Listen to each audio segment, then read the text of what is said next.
Judges chapter 19. In those days, when there was no king in Israel, a certain Levite, residing in the remote parts of the hill country of Ephraim, took to himself a concubine from Bethlehem in Judah.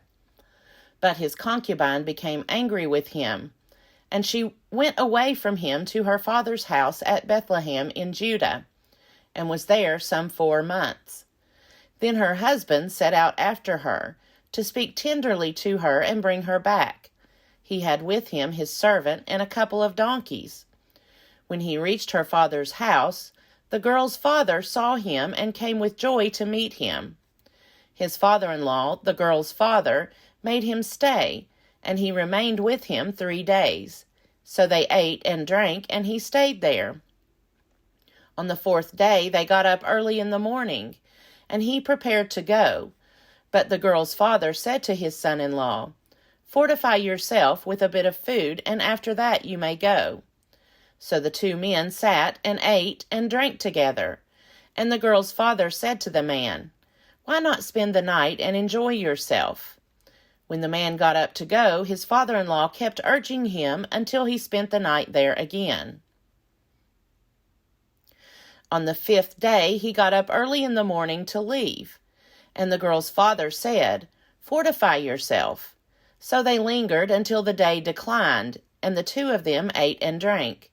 When the man with his concubine and his servant got up to leave, his father-in-law, the girl's father, said to him, "Look, the day has worn on until it is almost evening.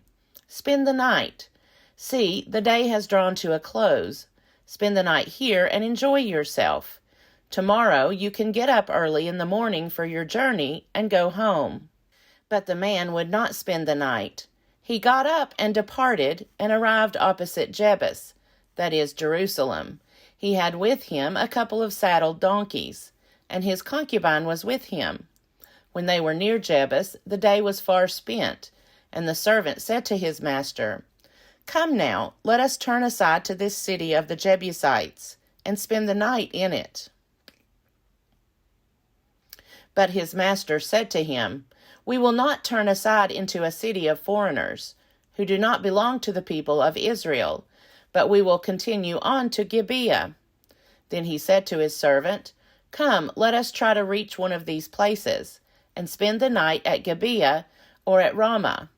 So they passed on and went their way, and the sun went down on them near Gibeah, which belongs to Benjamin.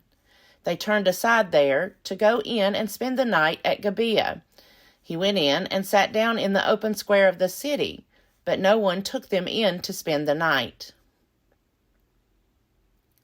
Then at evening there was an old man coming from his work in the field. The man was from the hill country of Ephraim, and he was residing in Gibeah. The people of the place were Benjaminites. When the old man looked up and saw the wayfarer in the open square of the city, he said, "Where are you going, and where do you come from?" He answered him, "We are passing from Bethlehem in Judah to the remote parts of the hill country of Ephraim, from which I come. I went to Bethlehem in Judah, and I am going to my home. Nobody has offered to take me in. We, your servants, have straw and fodder for our donkeys, with bread and wine for me and the woman and the young man along with us. We need nothing more."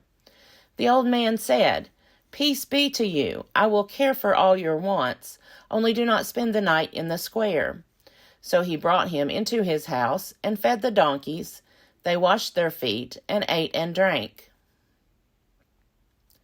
While they were enjoying themselves, the men of the city, a perverse lot, surrounded the house and started pounding on the door. They said to the old man, the master of the house, "Bring out the man who came into your house so that we may have intercourse with him." And the man, the master of the house, went out to them and said to them, "No, my brothers, do not act so wickedly. Since this man is my guest, do not do this vile thing. Here are my virgin daughter and his concubine. Let me bring them out now. Ravish them and do whatever you want to them, but against this man do not do such a vile thing." But the men would not listen to him. So the man seized his concubine and put her out to them. They wantonly raped her and abused her all through the night until the morning, and as the dawn began to break, they let her go. As morning appeared, the woman came and fell down at the door of the man's house, where her master was, until it was light. In the morning her master got up, opened the doors of the house, and when he went out to go on his way, there was his concubine lying at the door of the house, with her hands on the threshold. "Get up," he said to her, "we are going." But there was no answer. Then he put her on the donkey, and the man set out for his home. When he had entered his house, he took a knife, and grasping his concubine, he cut her into 12 pieces, limb by limb, and sent her throughout all the territory of Israel. Then he commanded the men whom he sent, saying, "Thus shall you say to all the Israelites, has such a thing ever happened since the day that the Israelites came up from the land of Egypt until this day? Consider it, take counsel, and speak out." Judges chapter 20. Then all the Israelites came out from Dan to Beersheba, including the land of Gilead, and the congregation assembled in one body before the Lord at Mizpah. The chiefs of all the people, of all the tribes of Israel, presented themselves in the assembly of the people of God, 400,000 foot soldiers bearing arms. Now the Benjaminites heard that the people of Israel had gone up to Mizpah. And the Israelites said, "Tell us, how did this criminal act come about?" The Levite, the husband of the woman who was murdered, answered, "I came to Gibeah that belongs to Benjamin, I and my concubine, to spend the night. The lords of Gibeah rose up against me and surrounded the house at night. They intended to kill me, and they raped my concubine until she died. Then I took my concubine and cut her into pieces and sent her throughout the whole extent of Israel's territory, for they have committed a vile outrage in Israel. So now, you Israelites, all of you, give your advice and counsel here." All the people got up as one, saying, "We will not any of us go to our tents, nor will any of us return to our houses. But now this is what we will do to Gibeah. We will go up against it by lot. We will take 10 men of 100 throughout all the tribes of Israel, and 100 of 1,000, and 1,000 of 10,000, to bring provisions for the troops, who are going to repay Gibeah of Benjamin for all the disgrace that they have done in Israel." So all the men of Israel gathered against the city, united as one. The tribes of Israel sent men through all the tribe of Benjamin, saying, "What crime is this that has been committed among you? Now then, hand over those scoundrels in Gibeah so that we may put them to death and purge the evil from Israel." But the Benjaminites would not listen to their kinsfolk, the Israelites. The Benjaminites came together out of the towns to Gibeah to go out to battle against the Israelites. On that day, the Benjaminites mustered 26,000 armed men from their towns, besides the inhabitants of Gibeah. Of all this force, there were 700 picked men who were left-handed. Every one could sling a stone at a hair and not miss. And the Israelites, apart from Benjamin, mustered 400,000 armed men, all of them warriors. The Israelites proceeded to go up to Bethel, where they inquired of God, "Which of us shall go up first to battle against the Benjaminites?"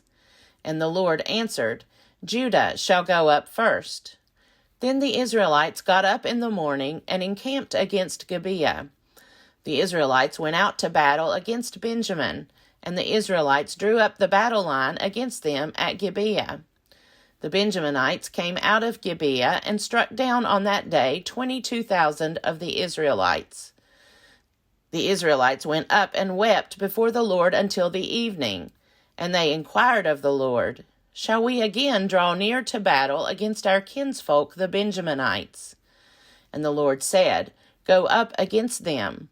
The Israelites took courage and again formed the battle line in the same place where they had formed it on the first day. So the Israelites advanced against the Benjaminites the second day. Benjamin moved out against them from Gibeah the second day and struck down 18,000 of the Israelites, all of them armed men. Then all the Israelites, the whole army, went back to Bethel and wept. Sitting there before the Lord, they fasted that day until evening. Then they offered burnt offerings and sacrifices of well-being before the Lord. And the Israelites inquired of the Lord, for the ark of the covenant of God was there in those days. And Phinehas, son of Eleazar, son of Aaron, ministered before it in those days, saying, Shall we go out once more to battle against our kinsfolk, the Benjaminites, or shall we desist? The Lord answered, Go up, for tomorrow I will give them into your hand. So Israel stationed men in ambush around Gibeah. Then the Israelites went up against the Benjaminites on the third day, and set themselves in array against Gibeah as before. When the Benjaminites went out against the army, they were drawn away from the city. As before, they began to inflict casualties on the troops. Along the main roads, one of which goes up to Bethel and the other to Gibeah, as well as in the open country, killing about 30 men of Israel's. The Benjaminites thought, They are being routed before us as previously. But the Israelites said, Let us retreat and draw them away from the city toward the roads. The main body of the Israelites drew back its battle line to Baal Tamar, while those Israelites who were in ambush rushed out of their place west of Geba. There came against Gibeah 10,000 picked men out of all Israel, and the battle was fierce. But the Benjaminites did not realize that disaster was close upon them. The Lord defeated Benjamin before Israel, and the Israelites destroyed 25,100 men of Benjamin that day, all of them armed. Then the Benjaminites saw that they were defeated. The Israelites gave ground to Benjamin, because they trusted to the troops in ambush that they had stationed against Gibeah. The troops in ambush rushed quickly upon Gibeah. Then they put the whole city to the sword. Now the agreement between the main body of Israel and the men in ambush was that when they sent up a cloud of smoke out of the city, the main body of Israel should turn in battle. But Benjamin had begun to inflict casualties on the Israelites, killing about 30 of them. So they thought, Surely they are defeated before us, as in the first battle. But when the cloud, a column of smoke, began to rise out of the city, the Benjaminites looked behind them, and there was the whole city going up in smoke toward the sky. Then the main body of Israel turned, and the Benjaminites were dismayed, for they saw that disaster was close upon them. Therefore they turned away from the Israelites in the direction of the wilderness. But the battle overtook them, and those who came out of the city were slaughtering them in between. Cutting down the Benjaminites, they pursued them from Nohah and trod them down as far as a place east of Gibeah. 18,000 Benjaminites fell, all of them courageous fighters. When they turned and fled toward the wilderness to the rock of Rimmon, 5,000 of them were cut down on the main roads, and they were pursued as far as Gittim, and 2,000 of them were slain. So all who fell that day of Benjamin were 25,000 arms-bearing men, all of them courageous fighters. But 600 turned and fled toward the wilderness to the rock of Rimmon, and remained at the rock of Rimmon for 4 months. Meanwhile, the Israelites turned back against the Benjaminites, and put them to the sword, the city, the people, the animals, and all that remained. Also, the remaining towns they set on fire. Judges chapter 21. Now the Israelites had sworn at Mizpah, no one of us shall give his daughter in marriage to Benjamin. And the people came to Bethel and sat there until evening before God. And they lifted up their voices and wept bitterly. They said, O Lord, the God of Israel, why has it come to pass that today there should be one tribe lacking in Israel? On the next day the people got up early and built an altar there and offered burnt offerings and sacrifices of well-being. Then the Israelites said, Which of all the tribes of Israel did not come up in the assembly to the Lord? For a solemn oath had been taken concerning whoever did not come up to the Lord to Mizpah, saying, That one shall be put to death. But the Israelites had compassion for Benjamin their kin, and said, One tribe is cut off from Israel this day. What shall we do for wives for those who are left, since we have sworn by the Lord that we will not give them any of our daughters as wives? Then they said, Is there anyone from the tribes of Israel who did not come up to the Lord to Mizpah? It turned out that no one from Jabesh Gilead had come to the camp, to the assembly.